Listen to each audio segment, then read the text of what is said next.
Hello everyone, welcome on our YouTube channel accountancy in your pocket. मेरा नाम है दिनेश गुप्ता और एनपीओ चैप्टर पढ़ रहे हैं हम। एनपीओ की थर्ड क्लास है हमारी ये, और इस क्लास में हम सीखेंगे बेटा किस बारे में, फंड बेस अकाउंटिंग के बारे में। किसके बारे में सीखेंगे बेटा?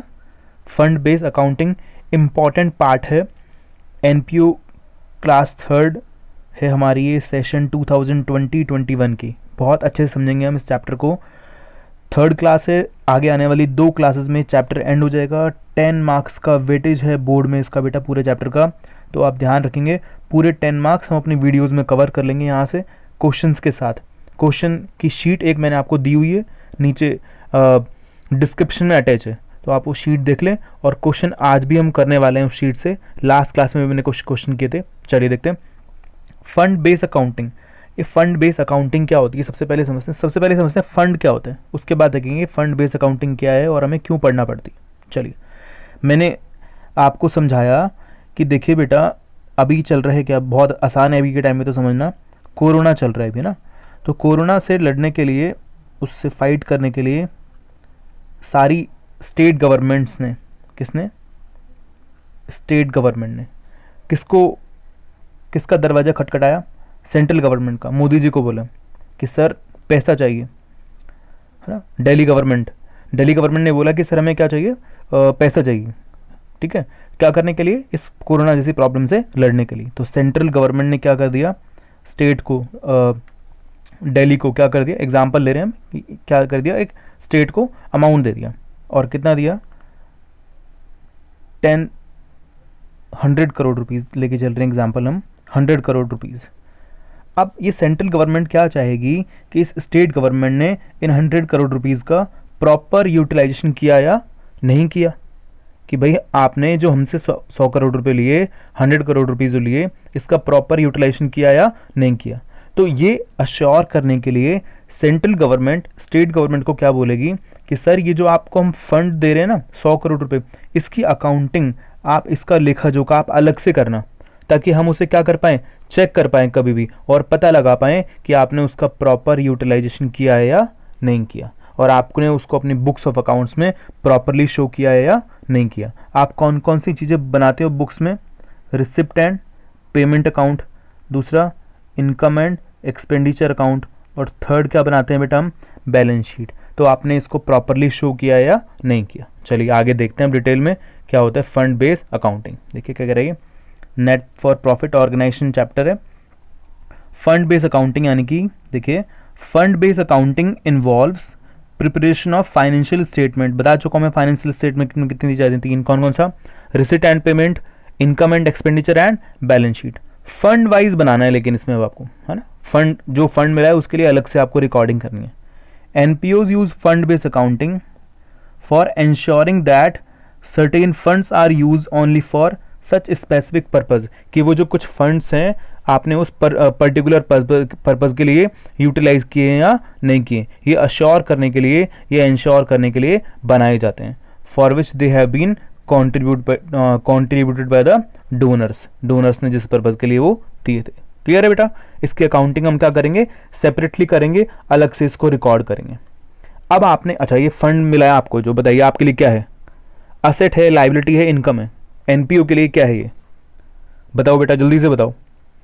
एनपीओ के लिए क्या है ये? इनकम नहीं है, क्या है? लाइबिलिटी है। क्या है? फंड मिला है, लेकिन फंड क्या है ये? स्पेसिफिक फंड है, स्पेसिफिक पर्पस के लिए यूटिलाइज कर रहे हैं आपको, तो क्या है ये? लाइबिलिटी। तो हम कहाँ शो करेंगे इसको? बैलेंस शीट में। कौन सी वाली साइड? लाइबिलिटी वाली साइड शो करेंगे। क्लियर? अब लाइबिलिटी साइड शो कर रहे हैं आपको, तो इससे रिलेटेड और कोई इनकम हो या फ्यूचर में कोई और फंड मिले, वो भी लाइबिलिटी साइड में ही क्या होगा, उस पर्टिकुलर फंड में ऐड कर दिया जाएगा। उस पर्टिकुलर फंड में हम क्या कर देंगे, उसको ऐड कर देंगे। इस पर्टिकुलर फंड से रिलेटेड जो भी एक्सपेंस हैं इस फंड में से क्या हो जाएंगे बेटा, लेस हो जाएंगे। क्लियर? इसकी कोई इनकम है वो यहीं पे ऐड हो जाएगी। क्लियर है बेटा? देखिए आगे चलो क्या कह रहा है। The incomes and expenditures related to a particular fund, उस पर्टिकुलर फंड से रिलेटेड जो भी इनकम एक्सपेंस हैं, आर क्रेडिटेड और एडेड, है ना, एक ही बात, एंड डेबिटेड और deducted from that particular fund, उसी पर्टिकुलर फंड में क्या कर देना है आपको, ऐड और क्रेडिट कर देना है, और एक्सपेंस है तो डेबिट और लेस कर देना है। Are shown on liability side of the balance sheet, और उसको शो कहाँ करना है आपको, very important, liability side of balance sheet. Balance sheet की लाइबिलिटी साइड हम क्या करेंगे, इस फंड को शो करेंगे। क्लियर है? चलिए ध्यान रखिएगा बेटा, शीट दी हुई है मैंने आपको, इंपॉर्टेंट क्वेश्चन हैं सारे, बोर्ड में आए हुए क्वेश्चन है इस बार के भी और प्रीवियस एग्जाम्स में भी। 10 मार्क का चैप्टर है, गारंटी से बोल रहा हूँ। इस वीडियो जो आपकी 5 वीडियोज़ है एनपीओ की, पूरे 10 मार्क्स आपके कवर है, कहीं भी नहीं जाने वाले आपका एक मार्क्स भी, आपने अगर उसको प्रॉपरली अच्छे से रीड किया है तो, और क्वेश्चन प्रैक्टिस किए हैं तो। क्लियर? चलिए शीट मैंने अटैचमेंट में लगाई हुई है, लास्ट क्लास में भी लगी हुई हो, वहाँ से आप डाउनलोड कर लें उसको, अटैच जो शीट है उसको। क्वेश्चन देखेंगे आपके शीट का, क्वेश्चन नंबर 7 पे आ जाइए आप। शीट का देखिए क्या कह रहा है, फंड से रिलेटेड, ये जो हमने अभी भी टॉपिक पढ़ा है फंड बेस्ड अकाउंटिंग, उसी से रिलेटेड है। देखिए क्या कह रहा है ये, how the following items for the year ending 31 March 2019 will be presented in the financial statement of JD club. JD club के जो फाइनेंशियल स्टेटमेंट्स हैं, उन फाइनेंशियल स्टेटमेंट में आप इस फंड को कैसे शो करेंगे। आप क्वेश्चंस नोट कर लीजिएगा, जो अपनी शीट है वहाँ से पहले नोट कर लीजिए क्वेश्चंस को, आपको सॉल्व करने में आसानी होगी, सीधा कट पेस्ट नहीं करना। क्लियर? देखिए जरा, टूर्नामेंट फंड दिया हुआ है 1,50,000। अब टूर्नामेंट फंड क्या है हमारे लिए बेटा, लायबिलिटी, तो हम इसको कहाँ शो करेंगे, देखिए बैलेंस शीट, एक्सट्रैक्ट है ये। इस एक्सट्रैक्ट का मतलब क्या है, सारी इन्फॉर्मेशन नहीं है हमारे पास, जो इन्फॉर्मेशन दी है उसी की हेल्प से हमें क्या करना है, सिर्फ बैलेंस शीट बनानी है। ठीक है, एक्सट्रैक्ट बैलेंस शीट है ये। तो आपने क्या किया, टूर्नामेंट फंड दिखा दिया कितने से, 1,50,000 से। क्लियर है? कितने अमाउंट से दिखाया, 150 से, जितना क्वेश्चन में गिवन था, ये 150 हमारा आ गया यहाँ पे। उसके बाद नीचे लिखा हुआ है टूर्नामेंट फंड इन्वेस्टमेंट। अभी देखिए आज तो यूज में आ नहीं रहा है फंड, है ना, तो क्या करेंगे हम, इस टूर्नामेंट फंड को क्या कर देंगे, इन्वेस्ट कर देंगे। तो इन्वेस्ट कर दिया, तो इन्वेस्टमेंट हमारे लिए क्या होते हैं, असेट्स होते हैं। किस साइड आएगा ये, असेट साइड। नीचे फिर क्या लिखा हुआ है, income from tournament fund investment, जो हमारे जो रिकॉर्डेड है, कितना इनकम है वो, 18,000। इनकम कितना है, 18।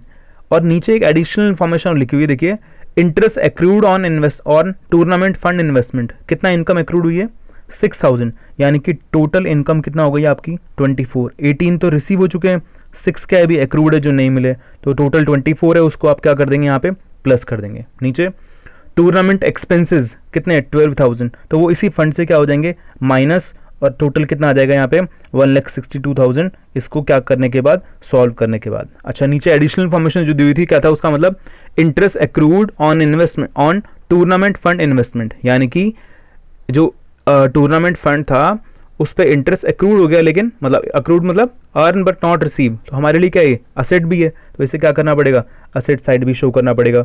ड्यूअल अकाउंटिंग करना है हमें, तो दोनों साइड अकाउंटिंग होगी इसकी, दोनों साइड क्या करना पड़ेगा, हमें इसको शो करना पड़ेगा। क्लियर है? एकदम अच्छे समझ में आया बेटा आपको, ये फंड बेस्ड अकाउंटिंग थी।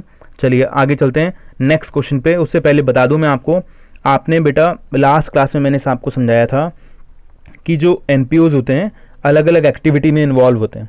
अब अलग अलग एक्टिविटी में इन्वॉल्व होते हैं, तो उन्होंने क्या किया, एक जैसे मेडिकल क्लब है, कौन सा क्लब है, मेडिकल का काम करता है एक एनपीओ।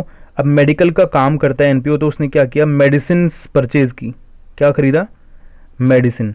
और मेडिसिन किस लिए खरीदी, वो क्या करते हैं, पर्टिकुलर टाइम पीरियड के बाद क्या करते हैं, कैंप लगाते हैं हर संडे को, या इन एवरी 15 डेज क्या करते हैं, क्लब कैंप लगाते हैं, और फ्री में क्या करते हैं, मेडिसिन डिस्ट्रीब्यूट करते हैं। अब मेडिसिन डिस्ट्रीब्यूट करते हैं तो देखो दो बातें हुई यहाँ पे, एक तो परचेज और दूसरा क्या, कंज्यूम, यानी कि डिस्ट्रीब्यूट। एक तो खरीदी कितनी, परचेज वाली ये, और ये कौन सी है, कंज्यूम है। तो क्लब के लिए एक्सपेंस कौन सा होता है, परचेज या कंज्यूम। मेडिकल जो मेडिसिन क्लब है वो मेडिसिन लाया है कितनी, इतनी, लेकिन यूज़ में कितनी आई, ये वाली, कंज्यूम वाली। तो करंट ईयर का एक्सपेंस क्या होगा, कंज्यूम। और कंज्यूम निकलता कैसे है, देखिए बच्चों, ओपनिंग स्टॉक, हम सबसे पहले क्या लेते हैं, ओपनिंग स्टॉक ऑफ मेडिसिन, इसमें ऐड करते हैं क्या, परचेजेस। हम क्या करेंगे, इसमें ऐड करेंगे परचेजेस, जो भी हमने क्या किए, मेडिसिन परचेज की, और यहाँ से लेस क्या कर देंगे, क्लोजिंग स्टॉक हम क्या कर देंगे, इसमें से माइनस कर देंगे। ओपनिंग स्टॉक लिया, परचेजेस ऐड किया, और क्लोजिंग स्टॉक ऑफ मेडिसिन क्या कर दिया, माइनस, तो लास्ट में क्या निकल गया, ये क्लोजिंग स्टॉक निकल गया। ये कंज्यूम वाले हमारा क्या है, एक्सपेंस, इसी को हम क्या करेंगे, इनकम एंड एक्सपेंडिचर अकाउंट में दिखाएंगे। इंपॉर्टेंट है बेटा, इस बार भी आया था एग्जाम में, बोर्ड में 4 मार्क्स में, ध्यान से देखिए, उसी क्वेश्चन को अपन करने वाले हैं। आ जाइए, शीट का क्वेश्चन नंबर 8 निकाल लीजिए आप लोग, शीट का क्वेश्चन नंबर 6 सॉरी। अच्छा, ये परचेज जो आपको बताया भी मैंने, परचेज का मतलब क्या है, परचेज ड्यूरिंग द ईयर। तो परचेज में कौन कौन सा परचेज इंक्लूड है, कैश भी और साथ में क्रेडिट भी। अब अगर गिवन नहीं है क्रेडिट परचेज, तो हमें क्या करना पड़ेगा, क्रेडिटर अकाउंट की हेल्प से कैलकुलेट करना पड़ेगा, जो इस क्वेश्चन में करने वाले हैं हम। देखिए, शीट का क्वेश्चन नंबर 6 निकाल के आप नोट कर लें पहले। From the given information of a hospital, एक हॉस्पिटल की इंफॉर्मेशन बता रहा है आपको, calculate the amount of medicine consume, वही देखो मैंने एग्जांपल दिया था जो अब आपको मेडिसिन वाला। Calculate the amount of medicine consume during the year 2018-19। 2018-19 में जो मेडिसिन कंज्यूम हुई है उनका क्या करना है, आपको कंज्यूम वाला पार्ट निकालना है, क्योंकि भाई हमारा क्या है, एक्सपेंस है। देखिए जरा, सबसे पहले आपको दिए हुए हैं क्रेडिटर्स, ओपनिंग में दिए हुए हैं 34,000 एंड क्लोजिंग में 29,000। ये क्रेडिटर्स क्यों दिए हुए बेटा, बता सकते हैं आप मुझे कोई? परचेजेस कैलकुलेट करने के लिए क्या करना है, हमें परचेज कैलकुलेट करना है। चलिए, क्रेडिटर्स का नेचर क्या होता है, क्रेडिट, तो ओपनिंग बैलेंस कहाँ शो करेंगे हम, क्रेडिट साइड 34,000, क्लोजिंग बैलेंस किस साइड, डेबिट साइड 29,000 हम शो करेंगे। आगे देखिए क्या कह रहा है आपसे, स्टॉक, स्टॉक की बात बाद में करेंगे। एडवांस टू सप्लायर, सप्लायर यानी कि जो हमें मेडिसिन देते हैं, यानी कि क्रेडिटर्स। तो अब क्रेडिटर्स, कुछ क्रेडिटर्स ऐसे होते हैं बेटा, वो क्या बोलते हैं, हमें एडवांस पैसे दे दो सर, क्या करो, एडवांस पैसा दे दो। वैसे तो क्रेडिटर्स क्या होते हैं, लाइबिलिटी। क्यों होते हैं लाइबिलिटी, क्योंकि हमने क्या किया, उनसे क्रेडिट पे गुड्स खरीदा, पेमेंट देना है। लेकिन कुछ क्रेडिटर्स को एडवांस दे दिया तो वो हमारे लिए क्या हो गए, असेट्स। तो ऐसे क्रेडिटर्स का ओपनिंग और क्लोजिंग बैलेंस हम असेट्स के नेचर के अकॉर्डिंग कैलकुलेट करेंगे। तो क्रेडिटर्स के कौन से साइड शो करेंगे, डेबिट साइड, ओपनिंग एडवांस, क्योंकि हम हमारे लिए असेट है, हमने एडवांस में दिया हुआ है, और क्लोजिंग बैलेंस क्रेडिट साइड में। नीचे लिखा हुआ एडिशनल इन्फॉर्मेशन में, payment for purchase of medicine during the year 5,10,000। हमने मेडिसिन का पेमेंट कितना किया है, 5,10,000। तो इसकी एंट्री क्या होती है बच्चों, creditors account debit to cash. तो क्रेडिटर्स अकाउंट में किस साइड दिखाया हमने, to cash, debit side to cash. तो इससे क्या करेंगे अपन, इसका टोटल करो 565, टोटल इधर भी कितना आया 565, इन दोनों को माइनस किया, क्या निकल के आ गया 499। ये क्या है बेटा अपना परचेजेस, ड्यूरिंग द ईयर हमने कितना परचेज किया मेडिसिन। अभी कंज्यूम निकला है, परचेज निकला है, परचेज, और हमारे लिए काम की चीज़ क्या है, कंज्यूम। कंज्यूम कैसे निकालेंगे, देखिए, calculation of medicine consume during the year. सबसे पहले हमने क्या लिया, opening stock of medicine 86,000, question में गिवन है, देखिए स्टॉक 86 और 39, 86 ओपनिंग, क्लोजिंग कितना बेटा 39। चलिए, purchases of medicine during the year 4,99,000 हमने वहाँ से निकाला ऊपर से भी। उसके बाद क्लोजिंग स्टॉक ऑफ मेडिसिन कितना है 39,000। हमारे पास क्या आ गया, medicine consume during the year 5,46,000। ये अमाउंट कहाँ शो होगा, इनकम एंड एक्सपेंडिचर अकाउंट में, किस साइड, डेबिट साइड। क्लियर बात आपको। क्वेश्चन नंबर 6 है आपकी शीट का, ये 3 मार्क्स में आया था बोर्ड में, इस बार भी इंपॉर्टेंट है बहुत ज़्यादा। चलिए, स्क्रीनशॉट ले सकते हैं आप अगर आपको चाहिए तो, बाकी ये आपको जो स्लाइड्स हैं ये भी नीचे मिल जाएंगी आपको, ठीक है। चलिए आगे देखते हैं, क्वेश्चन नंबर 8 पे आते हैं शीट के। अब क्या कह रहे हैं आपसे, देखिए, ये भी एग्जाम में आया क्वेश्चन है इस बारी। From the following in particulars relating to Shyamji charitable society prepare a receipt and payment account for the year ending 31 March 2019। आपको रिसिट एंड पेमेंट अकाउंट दिया हुआ है 31 मार्च 19 की इंफॉर्मेशन दी हुई है, आपको निकालना क्या है, रिसिट एंड पेमेंट अकाउंट बनाना है। देखिए, सबसे पहले कैश इन हैंड ऑन 1 अप्रैल 2018 16,000। तो रिसिट एंड पेमेंट अकाउंट हम बना रहे हैं, ये किसकी तरह होता है, कैश अकाउंट की तरह। और इसका नेचर क्या होता है बेटा, रियल। 1 नंबर में क्वेश्चन आता है, what is the nature of receipt and payment account, हम क्या बताएंगे उसको, रियल नेचर।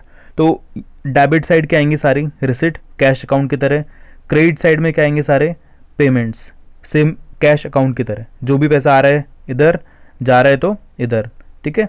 तो सबसे पहले हम जैसे कैश अकाउंट में क्या करते थे, ओपनिंग बैलेंस दिखाते थे, तो to balance brought down, cash कितना है 16 और बैंक कितना है 28, क्वेश्चन में गिवन है, कैश इन हैंड और कैश एट बैंक ऑन 1 अप्रैल 18। चलिए आगे। अच्छा, ये रिसिट एंड पेमेंट अकाउंट है, इसका नेचर क्या है, रियल, कैश के जैसा होता है। बताओ कैश बेसिस पे बनाएंगे एक्रूवल बेसिस पे, सर कैश बेसिस पे। और कैश बेसिस क्या होता है, all the transactions should be recorded whether they are related to current year और previous year और future year. कैश आना चाहिए और जाना चाहिए, चाहे वो करंट ईयर से रिलेटेड हो, पिछले साल से हो, फ्यूचर से हो, कभी से भी हो, हमें सब कुछ रिकॉर्ड करना है. तो देखिए क्या कह रहे हैं नेक्स्ट बात. सब्सक्रिप्शन. अब सब्सक्रिप्शन क्या होता है एनपीओज के लिए. रिसिट अमाउंट कितना है 60,000 और ब्रैकेट में लिखा हुआ है आपके लिए इंक्लूडिंग 11,000 फॉर 17-18 यानी कि प्रीवियस ईयर का. कोई मतलब नहीं इस बात से, यहाँ पे पूरा सब्सक्रिप्शन आएगा, वो प्रीवियस ईयर से रिलेटेड हो या फ्यूचर ईयर से रिलेटेड हो. चलो डोनेशन फॉर बिल्डिंग. अब डोनेशन फॉर बिल्डिंग एनपीओ को मिला होगा या एनपीओ ने दिया होगा. सर एनपीओ को तो डोनेशन मिलता है. एनपीओ क्या करता है, सोशल सर्विस के काम करता है, तो बिल्डिंग बनाने के लिए डोनेशन मिला तो क्या है बेटा रिसिट. तो क्या करेंगे इसको अपन रिसिट साइड दिखाएंगे. चलिए मिसलिनियस एक्सपेंसेस, कुछ एक्सपेंस हुए एनपीओ के, डेबिट साइड पेमेंट साइड दिखाएंगे इसको 98,000. लॉकर रेंट, अभी लॉकर फैसिलिटीज़ प्रोवाइड करते हैं वो एनपीओज जो हैं, तो लॉकर फैसिलिटी प्रोवाइड करते हैं, तो 32,000 क्या होगा इनके लिए रिसिट होगा. और साथ में क्या मिला एनपीओ के मेंबर्स ने एनपीओ को क्या दिया एंट्रेंस फीस दिया एनपीओ के लिए, ये भी क्या है रिसिट. हमने क्या किया टोटल किया रिसिट साइड का, ये पेमेंट था एक पेमेंट उसको माइनस कर दिया, लास्ट में क्या निकल गया बैलेंस ब्रॉट डाउन. और ये निकला कैसे बेटा बैलेंसिंग फिगर से, आप लिख के आएंगे इसको लास्ट में बैलेंसिंग फिगर. पूरा प्रेजेंटेशन ऐसे करके आओगे फुल मार्क्स मिलेंगे आपको. क्वेश्चन आया था इस बार बोर्ड में 3 मार्क्स में. चलिए 10 मार्क्स का चैप्टर है ये. आते हैं आगे नेक्स्ट क्वेश्चन नंबर 10 आ जाइए शीट पे. आपसे बोल रहे हैं from the following information prepare the income and expenditure account of friends club on 31 March 2018. Friends club का आपको क्या करना है 31 मार्च 18 का इनकम एंड एक्सपेंडिचर अकाउंट बनाना है. अब आपको पता ही पहले 3 बातें यहाँ पे, रिसिट एंड पेमेंट अकाउंट बनता है, इनकम एंड एक्सपेंडिचर और बैलेंस शीट. तो हम बना रहे हैं सबसे पहले इनकम एंड एक्सपेंडिचर अकाउंट. जो पूछा है यहाँ पे आपसे क्वेश्चन है for the year ended 31 March 18, debit side credit side पूरी फॉर्मेटिंग प्रॉपर होनी चाहिए आपकी. डेबिट में एक्सपेंस आते हैं, क्रेडिट में क्या आती है इनकम आती है. क्लियर. चलिए 1 बाय 1 पढ़ेंगे. अब सबसे पहले सब्सक्रिप्शन कलेक्टेड, ये रिसीव वाला अमाउंट है. अच्छा इनकम एंड एक्सपेंडिचर अकाउंट आप जब बनाते हैं वो कौन से बेसिस पे बनाते हैं एक्रूअल बेसिस पे. और एक्रूअल बेसिस पे क्या बोलते हैं only current years income should be recorded. क्या करना है आपको रिसिट चाहे कुछ भी हो आपको करंट ईयर की इनकम रिकॉर्ड करनी है. मतलब कोई अमाउंट रिसीव हो नहीं हुआ इस साल का, आपने अर्न कर लिया यानी कि इस साल से रिलेटेड है, फिर भी आपको क्या करना पड़ेगा उसे रिकॉर्ड करना पड़ेगा. The amount which is earn during the year but not yet receive should be recorded in the current years income and expenditure account. Clear. चलिए सब्सक्रिप्शन कलेक्टेड 9,60,000. ठीक है सर. नीचे एक बात लिखी हुई है लेकिन यहाँ पे including rupees 1,60,000 for previous year.